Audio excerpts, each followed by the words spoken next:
Hi, welcome to Talking and Reading from Japan. I'm your host, Hidemi Woods. Here, I'll read part of my books I wrote and talk about it or anything I feel like talking to you. I hope you enjoy with me. Today, I'll read one of my memoirs titled The Girl in Kyoto.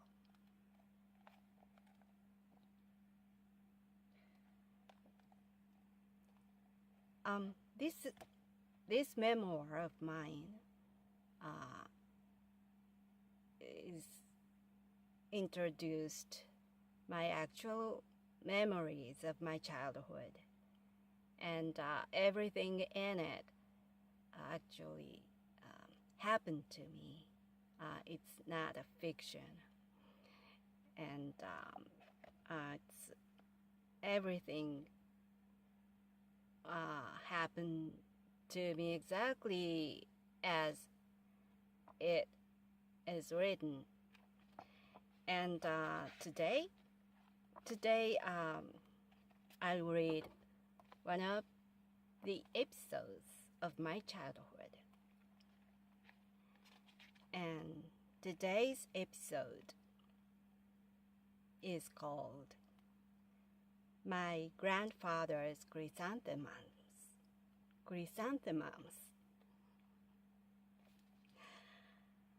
Today's episode is My Grandfather's Chrysanthemums. It's about, today's episode is about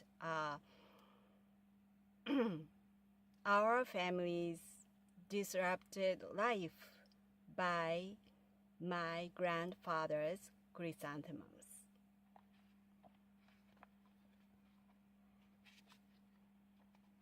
My grandfather's chrysanthemums. My home where I spent my childhood had a front yard that was larger than the house itself.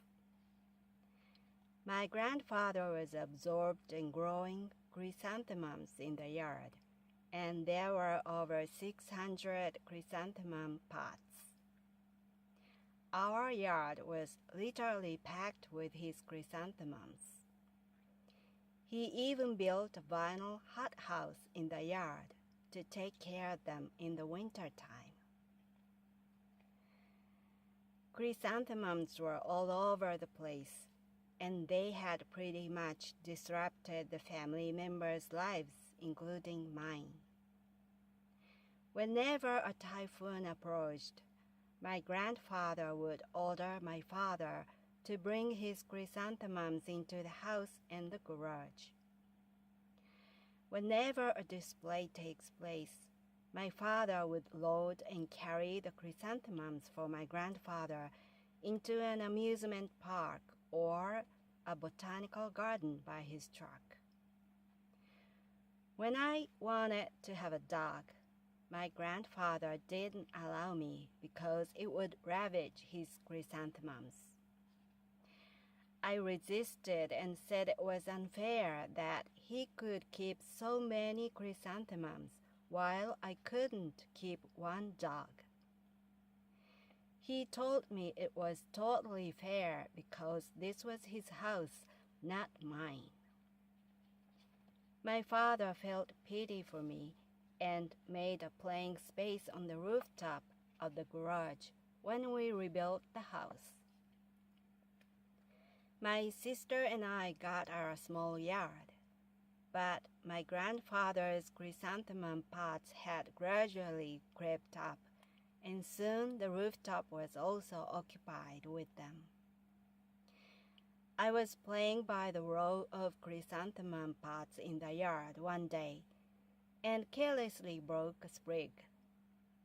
I was terrified, as it meant a death penalty for me. I couldn't even imagine how furious my grandfather would get. I was no George Washington and hid away the broken sprig. Although I spent dreadful hours, my grandfather, to my surprise, wasn't so angry with me when he found it. He could have ranted and raved, considering his devotion to the chrysanthemums. I still wonder why he could have forgiven me. That was today's episode. My grandfather was a dictator or a king of my family. He ruled a tight reign over us, other family members, and we acted as if we were all his servants, not his family, because he was so strict and scary.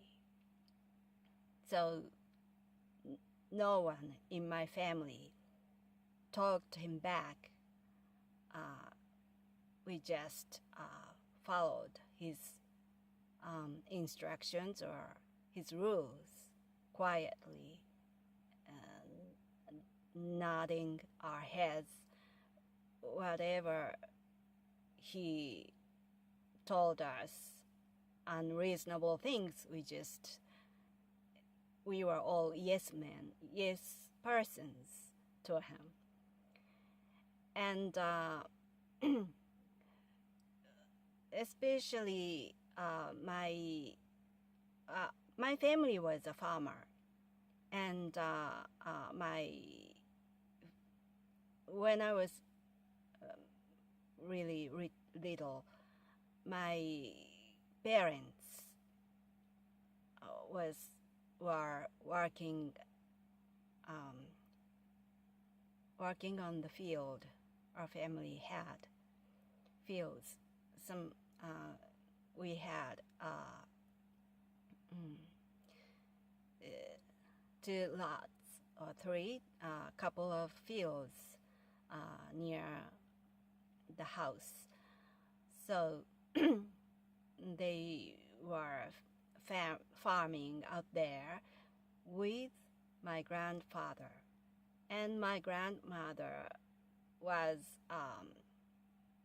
staying at home to take care me and later my sister. And my grandmother was doing those domestic tasks, and I was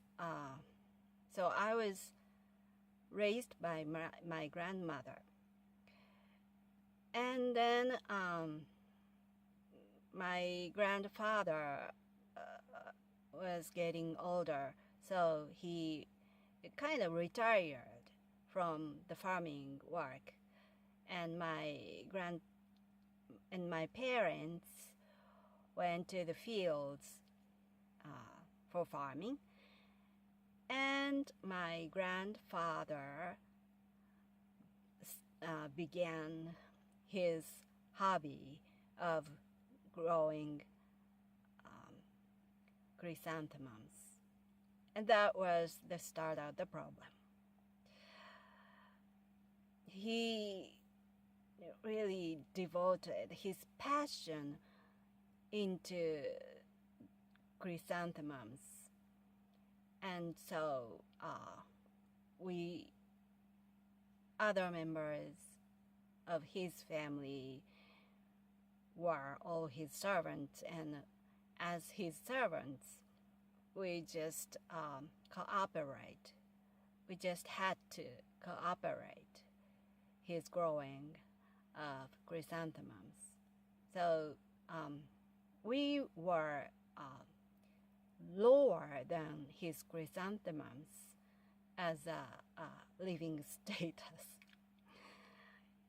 And so my grandfather treasured all his chrysanthemums. there were quite a various different kinds of chrysanthemums all over our yard. And he picked the best ones to display, to show his best work. Every possible opportunity.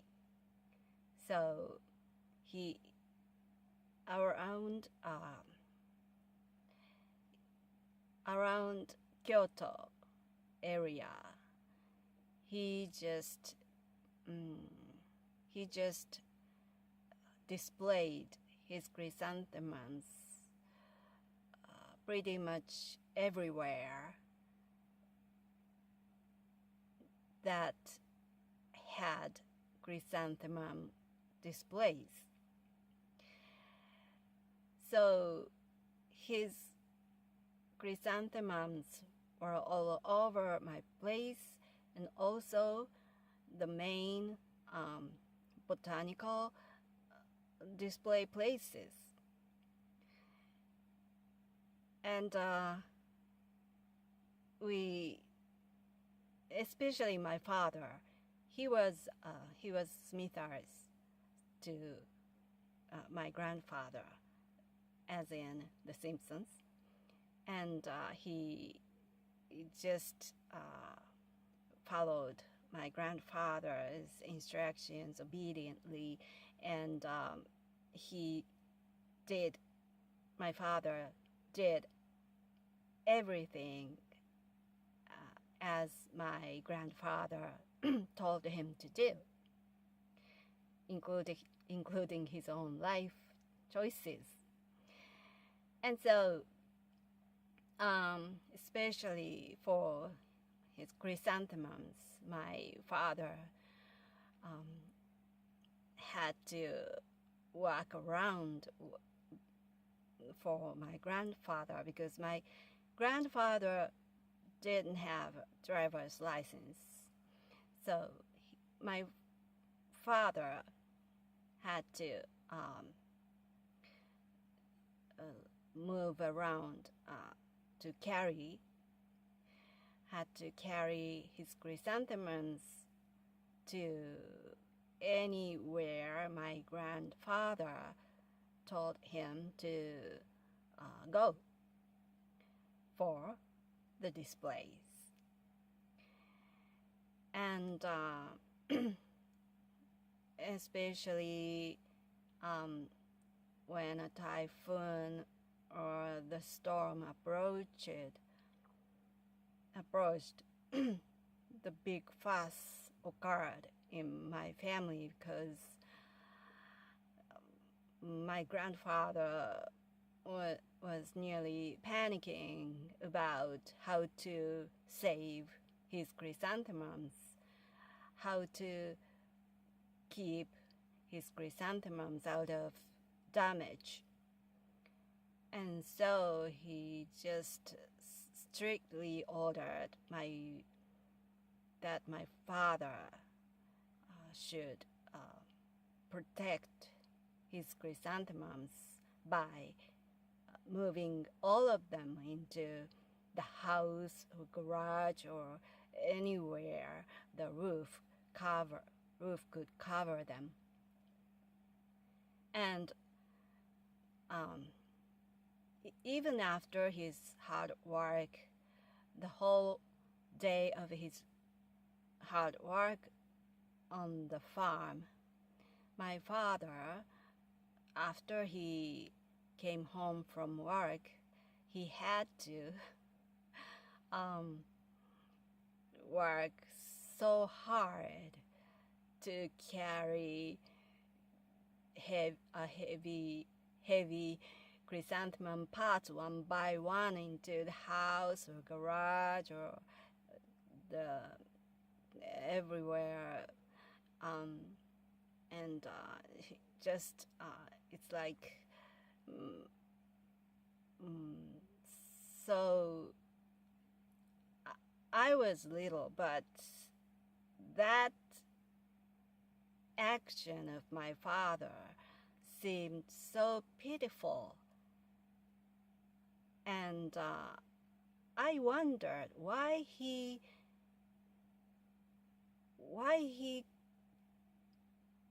told my grandfather no once in a while. I had never heard him saying to my grandfather, I didn't want to do that. He just followed my grandfather's order every time. And it's not, my grandfather's attitude was not asking or would you mind or anything like that. He just dictated. He very strictly ordered to my father. So it's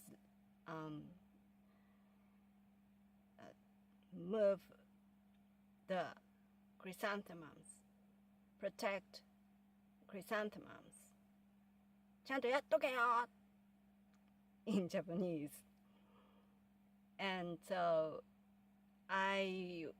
it was a mystery for me why my father ever talked back to my grandfather or said no or got angry with him. And speaking of anger, I was just so amazed when my grandfather didn't scold me when I carelessly damage his chrysanthemum. I broke a sprig one day.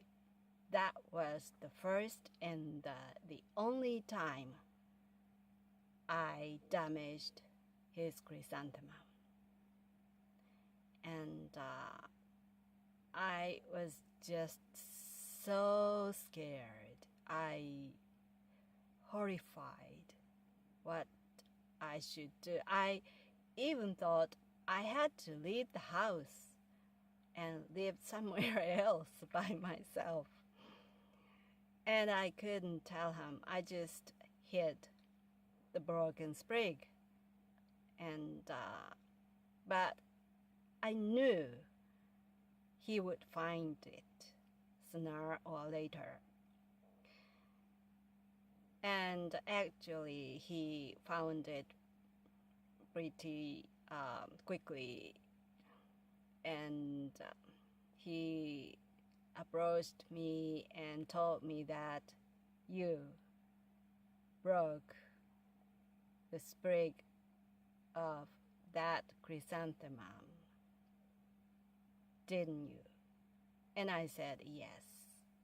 And I was waiting for my execution for the death penalty. And then my grandfather told me, don't do that ever again. All right? And I said, yes. I wouldn't. I understand. I wouldn't do that again, I promise. And he went away. That was it. I wasn't scolded. I wasn't yelled by him or shouted by him. Just that was all, and I was saved. My life was saved. But thinking of his strong devotion to his own chrysanthemums, I still really don't understand why he forgave me. that was the first time I thought I may have misunderstood my grandfather's character. And later on, I would find it was true. I mean, I was right. He was, when I decided to leave the house, decided to be a musician and leave the house for Tokyo, everyone in my family opposed strongly, and they told me they wouldn't allow me to do that. But my grandfather was the only one who said, "You can go." He was the one who let me become a musician like I am today. So after all, I owe my grandfather a lot. Huge. Okay, that was today's episode and my talking today. Thanks for listening.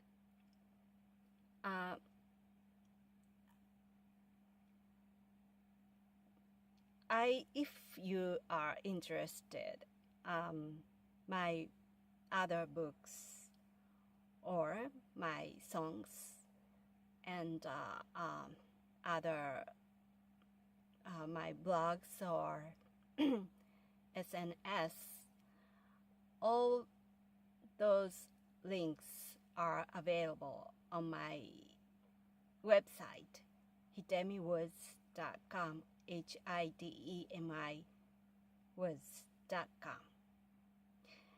And there I even have links to my merchandise of my original brand, Erizen. And there you can find the items that feature my own illustrations, my own design. So everything else, everything is on my website. So if you like, please visit there. Thanks again. I'm Hidemi Woods. Until next time, take care and be well.